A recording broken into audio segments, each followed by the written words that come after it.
I'm George Bullock, and I want to start off by thanking you all for the privilege to speak here tonight. I'll start off with a little bit about me. I was born and raised right here in Knoxville. And just like just about every other boy, I wanted to play football at the University of Tennessee. In the 4 minutes that I have tonight, I can't tell you all the ways that God has worked in my life or worked through me. On July 18th, 2011, God asked me in the middle of my recruiting process, "George, do you truly believe in me?" I responded, "Well, of course, Lord." He said, "No.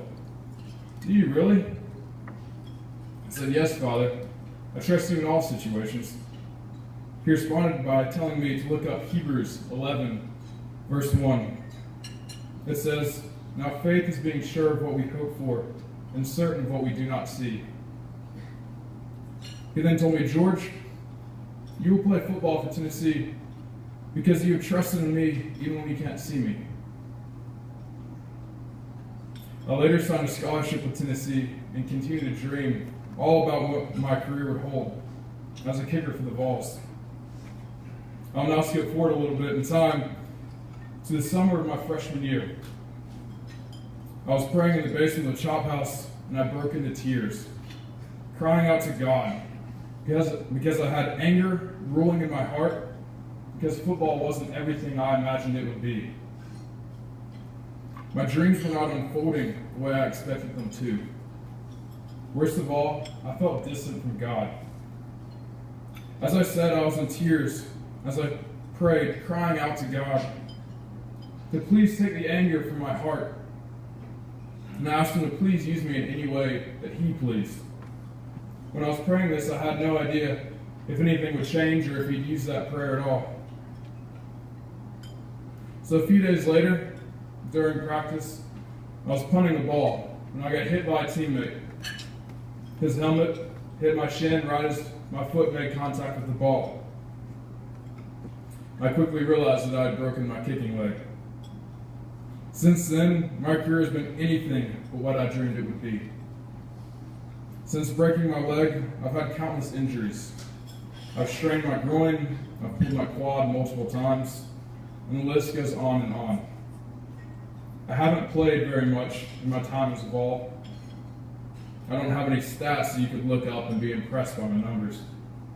My dreams, my goals, and my expectations, my career have been anything but successful by the way our worldly culture classifies success.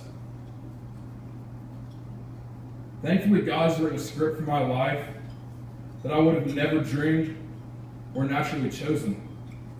The world wants me to believe that my success and my values comes from the success I have on the field, from the numbers that I produce while wearing the number 5 jersey, and from how I contribute to the legacy of Tennessee football. Thankfully, God doesn't classify success the same way we do.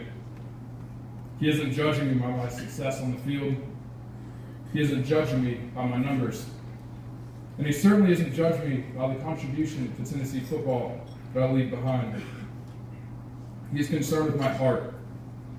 And he uses my successes and my failures, even the things that I didn't get to do, to bring glory to his kingdom and to his son, Jesus, which allows me to fulfill my true purpose here, not only as a member of the Tennessee football team, but as a son of our Heavenly Father. Therefore, my career has been incredibly successful, as God has worked in me in ways that I could have never imagined. I'm so thankful to have a Father in heaven who simply looks down at us in the midst of our lives and says, "George, you are mine," and I couldn't be more proud of your success. Thank you.